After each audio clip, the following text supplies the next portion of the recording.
Good evening and welcome into your daily community briefing here live on WBON TV Channel 9. Michael Watkins here with you in the anchor chair today, and we've got a jam-packed newscast here for you to begin the work week.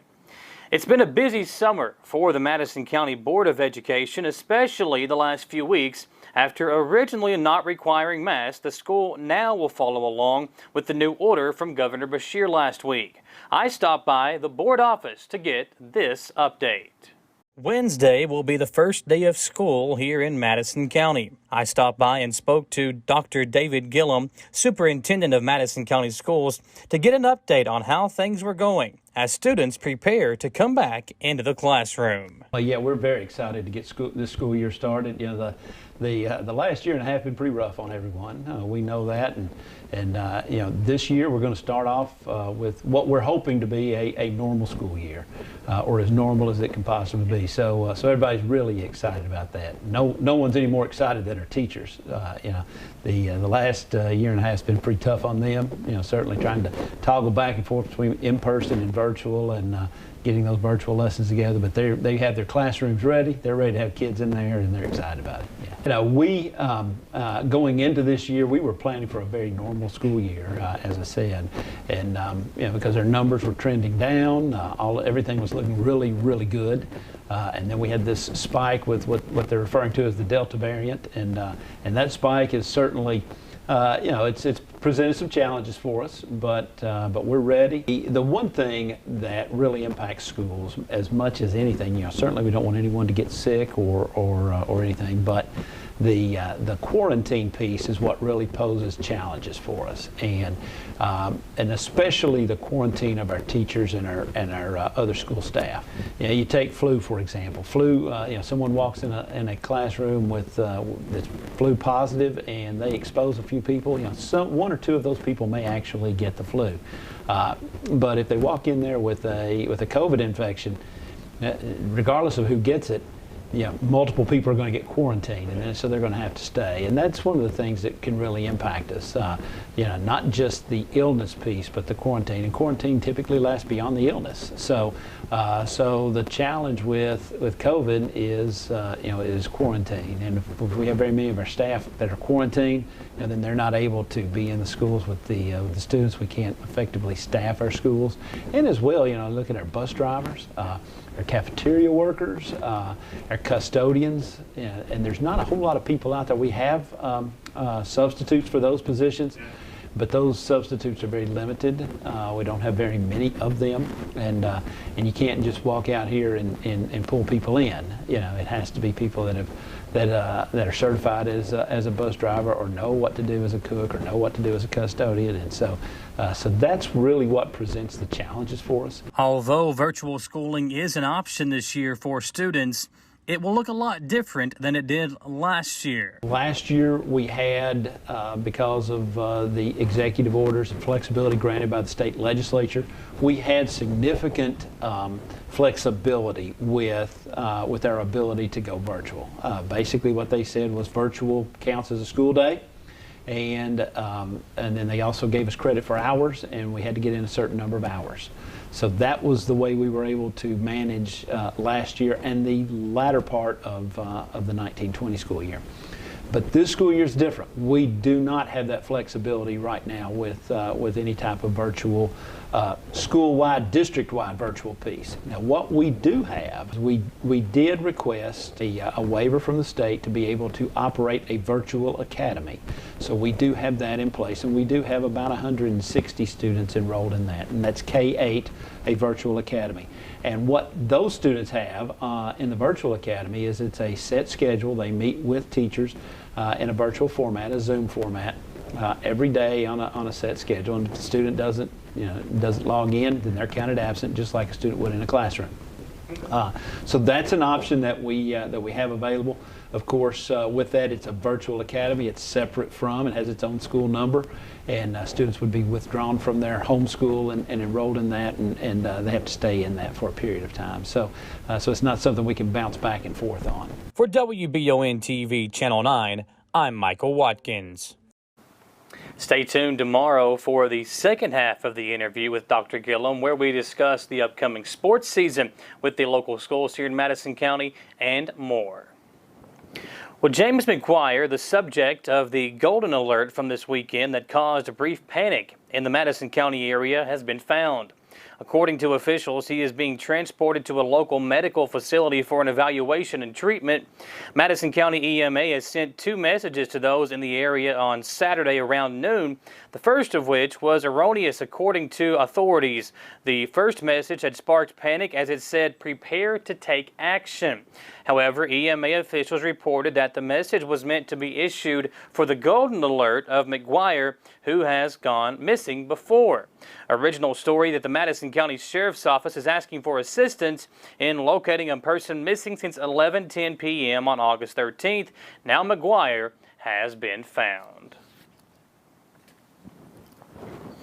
Well, in a story from our media partner, the Berea Citizen, Attorney General Daniel Cameron has ruled the City of Richmond didn't violate the Open Records Act when it denied the WEKU 88.9 FM radio station access to City Commissioner Kristen Arnold private messages on her cell phone. In its request, WEKU sought records from January 1st through February 18th. The city did, however, provide a cell phone bill from the aforementioned dates from Arnold's city-issued cell phone. In its report, the Attorney General's office stated that copies of all communications sent from the City Commissioner's city-owned cell phone, all communications sent and received by the City Manager to either the City Commissioner's city-owned or personal cell phone, and any communications sent from the City Commissioner's city-owned cell phone to her personal cell phone between January 1st and February 28th. The appellant also sought a written explanation for why the city previously claimed that it did not possess text messages exchanged on the City Commissioner's city-owned cell phone when the cell phone bill the city provided proved that such text messages should exist. Regarding the City Commissioner's personal cell phone and the City Manager's cell phone, the city claimed that neither are a city-owned phone, and thusly the city is not the custodian of record for these devices. In support of its claim, the city cited 15-ORD-226. The station then sent a direct request to Arnold asking that she provide all text messages on her city-owned phone from February 1st to May 4th of this year. The WEKU further sought any text messages related to the City Commissioner in her capacity as a City of Richmond elected official or any text related to her duties as an elected official on her personal cell phone. Although the appellant submitted the request directly to the City Commissioner, the city's record custodian responded on behalf of the City Commissioner and stated that the appellant's request was improper. The city didn't dispute the text messages in city-owned devices are a public record, but added the city claims that no responsive records exist on the City Commissioner's city-owned cell phone. Once a public agency states affirmatively that requested records do not exist, the burden shifts to the requester to make a prima facie showing that the requested records do exist. We'll have more on this story as it becomes available, and a special thanks to our friends over at the Berea Citizen. Well, Kentucky State Police are investigating a deadly shooting that occurred in Clay County. According to officials, at approximately 5:30 a.m. on Sunday, Kentucky State Police London Post was notified by Clay County 911 of a fatal shooting that took place at a residence on Pleasant Grove Loop Road in Clay County. The possible shooting incident involved 41-year-old Jason Taylor of Manchester and 21-year-old Brandon L. Smith, also of Manchester. Police continue that it was determined Jason Taylor had made threats to come to the residence where Brandon Smith was residing at, intending to cause harm. Taylor arrived allegedly armed with a firearm and made entry into the residence Once inside, Smith and Taylor exchanged gunshots. During the incident, Taylor sustained a fatal gunshot wound, and Taylor was pronounced deceased by the Clay County Coroner's Office. During the gunfire, a female subject, whose identity is not being released at this time, sustained a gunshot wound as well. She was taken by Clay County EMS to St. Joseph Hospital in London, where she is currently being treated for non-life-threatening injuries. Taylor's body has been taken to the State Medical Examiner's Office in Frankfort for an autopsy. The investigation is continuing and will be presented to the Clay County Grand Jury. Well, during his weekly Team Kentucky update, Governor Andy Beshear said Kentucky's economic momentum continues to build as more Kentuckians get vaccinated, fighting the Commonwealth's fastest ever surge of COVID-19 cases. The Delta variant is the most aggressive, and it looks like it may be the most deadly form of the COVID virus that we have faced, said Governor Beshear. If you are unvaccinated, you are at the very greatest risk that you have been at since the start of the pandemic. COVID has been the third leading cause of death in the United States over the past year and a half. Right now, it's putting more pressure than it ever has before on our healthcare heroes. The governor highlighted a recent warning that Mississippi's hospital system could fail in 10 days because of an exponential rise in COVID-19 cases among unvaccinated residents. On August 10th, Arkansas officials reported that there were only 8 empty ICU beds in the entire state. Healthcare leaders from across Kentucky emphasized the risk of not getting vaccinated for COVID-19. It's now time for our first commercial break here on the newscast. Lots more to get to when we come back. We'll be right back here on the newscast, live on WBON TV, Channel 9.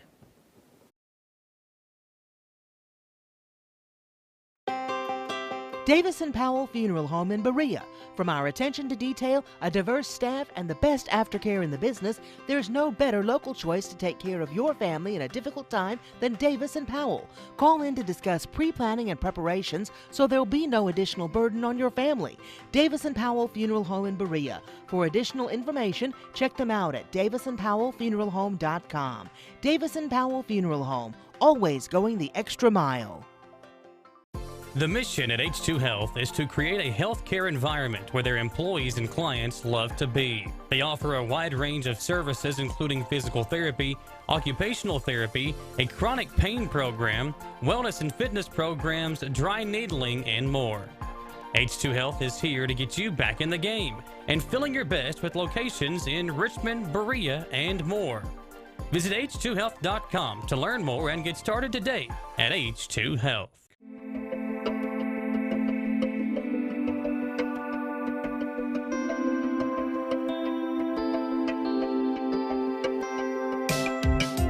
Granite, marble, and quartz for any surface.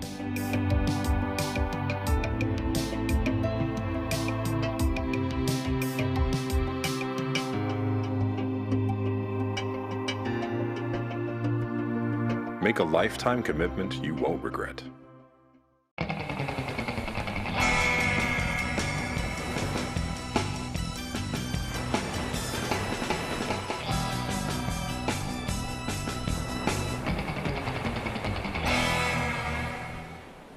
Donate or shop at the new location for the Habitat Restore in Madison County. The proceeds from the Habitat Restore go towards helping build a home for someone in need. Shop, donate, or volunteer at the new location for the Habitat Restore in the old CVS Pharmacy building on Main Street in Richmond. You know when you step outside and it feels absolutely perfect? The air's not too warm, not too cool, just perfection? Now imagine if you could have that same feeling inside your home at a price that feels even better. You can, thanks to the folks at Affordable Heating and Air. Call 859-779-0122 now and get the best Lennox home comfort systems at a price you'll love. That's Affordable Heating and Air at 859-779-0122 or online at affordableheating-air.com.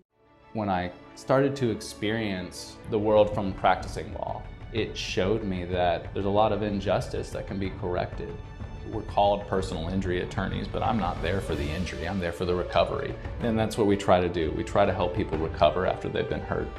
If the big firms are gonna drop you as soon as your claim entails some kind of work, some kind of additional effort, why not just come to someone who's going to put the work in the first place? Drug use has impacted everyone in our community. The Madison Opioid Response and Empowerment Program is working hard to create lasting change. Join Kentucky River Foothills on August 25th for the More Empowerment Conference via Zoom webinar. Governor Andy Beshear will provide opening remarks, followed by Kentucky's Public Health Commissioner Dr. Stephen Stack. This conference will spotlight what our local leaders are doing to combat the issue and features many experts from our community in the field of addiction. To register for free, visit foothillscap.org. The Old West, the way you remember it. Good guys and bad guys. Come and join us as we watch and talk about the best of the West. Western movies, TV shows, and more. Draw Western Theater, Saturdays at 1 p.m. Here on Richmond's very own Channel 9.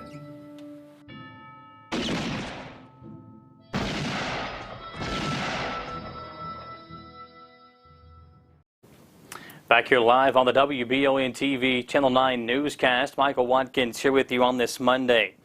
In another story from our media partner, the Berea Citizen, the Madison County Fiscal Court received a clean bill of health from State Auditor Mike Harmon Monday. In a letter addressed to the court, Harmon's office stated that the auditor's letter to communicate whether the financial statement presents fairly the receipts, the disbursements, and changes in fund balances of the Madison County Fiscal Court in accordance with accounting principles generally accepted in the United States of America. Harmon found that the fiscal court's financial statement did not follow this format. However, the fiscal court's financial statement is fairly presented in conformity with the regulatory basis of accounting, which is an acceptable reporting methodology. This reporting is followed for 115 of 120 fiscal court audits in Kentucky. Harmon noted no instances of noncompliance and added that no matters involving internal control over financial reporting and its operations that were considered to be material weaknesses. On Saturday, members of the Brodhead Fire Department were requested to assist with ongoing search operations in Lincoln County for an elderly missing female who had walked off 4 days before. BFD sent a team of 9 to Lincoln County to assist in the search. Upon arriving at the search site, Brodhead Fire Department was teamed with the Mount Vernon Fire Department and assigned a search area. During search operations, BFD and MVFD crews located the female in a creek bed along with other search agencies on scene. Teams worked together to package and remove the victim, who was then transported to an area hospital. The fire department added in the post to social media that this successful rescue would not have been possible had it not been for the hard work of responders from across the Commonwealth.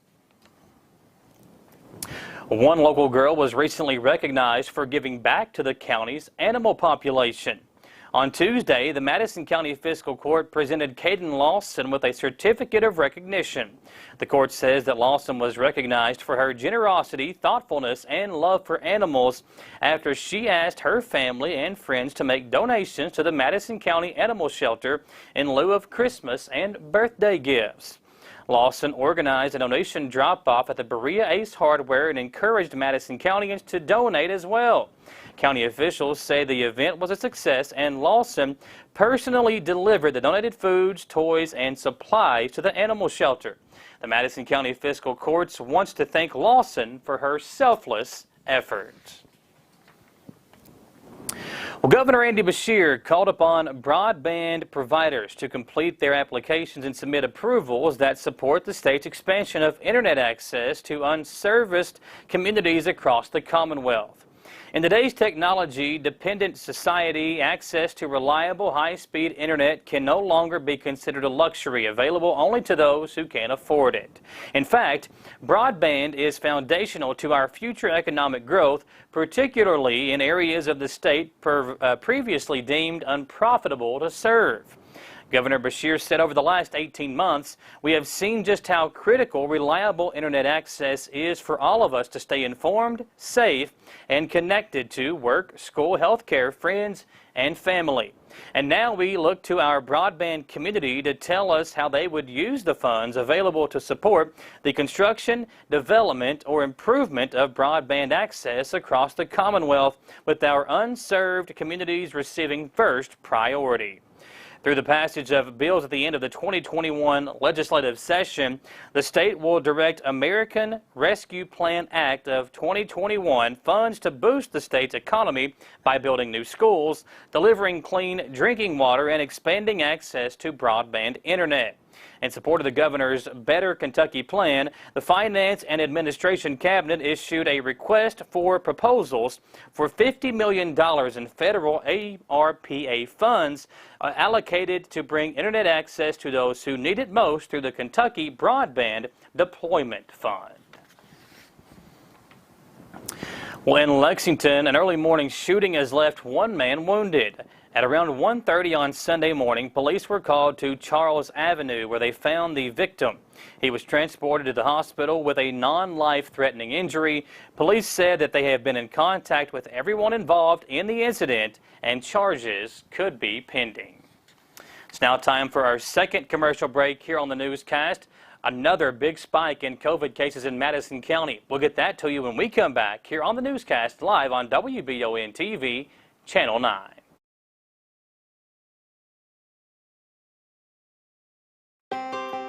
Davis & Powell Funeral Home in Berea. From our attention to detail, a diverse staff, and the best aftercare in the business, there's no better local choice to take care of your family in a difficult time than Davis & Powell. Call in to discuss pre-planning and preparations so there'll be no additional burden on your family.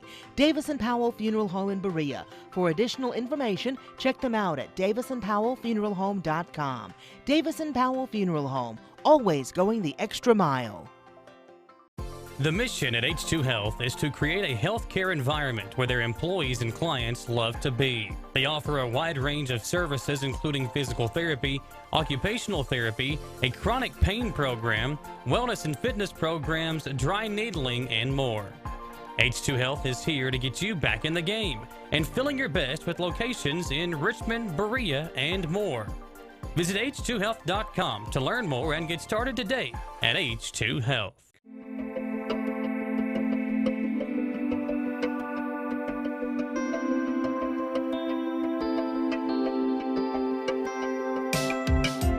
Granite, marble, and quartz for any surface.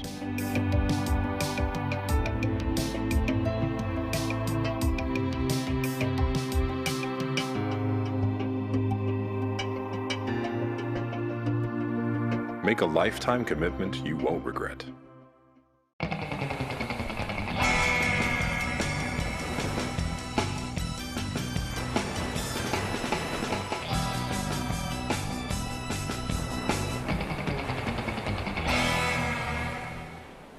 Donate or shop at the new location for the Habitat Restore in Madison County. The proceeds from the Habitat Restore go towards helping build a home for someone in need. Shop, donate, or volunteer at the new location for the Habitat Restore in the old CVS Pharmacy building on Main Street in Richmond. You know when you step outside and it feels absolutely perfect? The air's not too warm, not too cool, just perfection? Now imagine if you could have that same feeling inside your home at a price that feels even better. You can, thanks to the folks at Affordable Heating and Air. Call 859-779-0122 now and get the best Lennox home comfort systems at a price you'll love. That's Affordable Heating and Air at 859-779-0122 or online at affordableheating-air.com.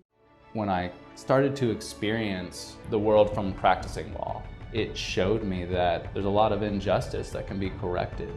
We're called personal injury attorneys, but I'm not there for the injury, I'm there for the recovery. And that's what we try to do. We try to help people recover after they've been hurt. If the big firms are gonna drop you as soon as your claim entails some kind of work, some kind of additional effort, why not just come to someone who's gonna put the work in the first place?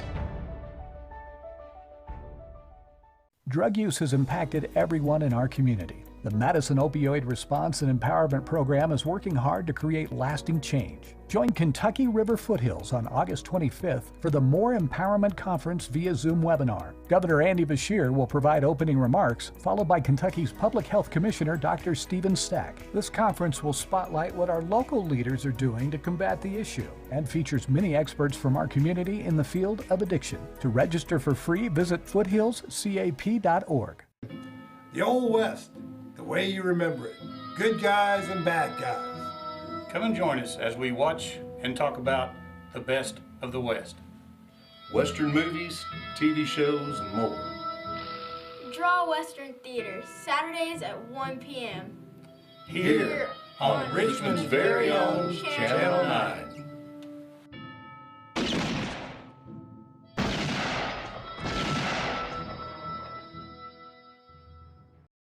Back here on the newscast, live on WBON TV, Channel 9, Michael Watkins here with you on this Monday.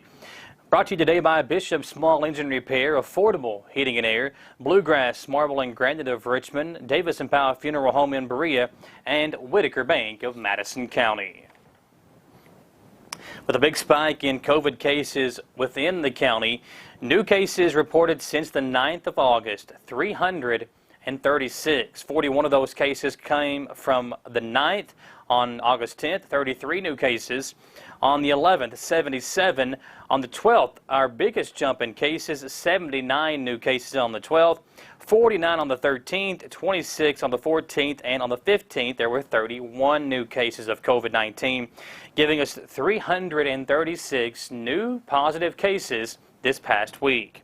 The average daily cases, the per 100,000 population incidence rate, is now at 51.3 for Madison County, and the percentage of the county fully vaccinated now is at 43.9%. A key advisory group with the Centers for Disease Control and Prevention has voted to recommend a third dose of the Pfizer and Moderna's vaccines for certain immunocompromised Americans over the age of 12 years old. The 11 members on the Advisory Committee on Immunization Practices voted unanimously to recommend the booster shot for the at-risk group. The CDC has estimated that about 7 million people in the U.S. are currently in the immunocompromised position and designation. Well, due to the continued rise of COVID-19 cases around the country and the highly transmissible Delta variant, Baptist Health Richmond is updating its visitor guidelines. Visitor guidelines are in place to protect the patients and staff of Baptist Health Richmond during the COVID-19 pandemic. Some site-specific variations will be communicated locally based on physical restrictions of waiting space or clinic space. Updated guidelines include the following. Overnight visitors are not permitted at this time. No one under the age of 16 is permitted to visit. For inpatients, those admitted or currently in a hospital room, only one family member support person may visit.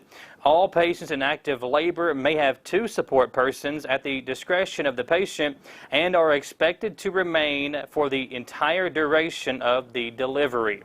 The use of personal protective equipment and infection control practices will be supervised by staff to ensure compliance with policies and procedures, and no visitors are allowed for inpatient COVID-19 cases. We welcome the use of electronic communication on the patient's personal devices. Baptist Health Richmond asks the community to please use caution before visiting and to check the most complete and up-to-date visitor guidelines available at baptisthealth.com/Richmond. Everyone at our hospital is committed to keeping our patients, visitors, doctors, nurses, and other staff safe. These guidelines are in place for everyone, including those who have had a COVID-19 vaccine. That's coming from Erica Gregonis, the MD Chief Medical Officer of the Baptist Health Richmond. Before we get off the air today, I want to show you that statewide map today. almost the entire state back up into the red for the overall current incidence rate, now at 52.62.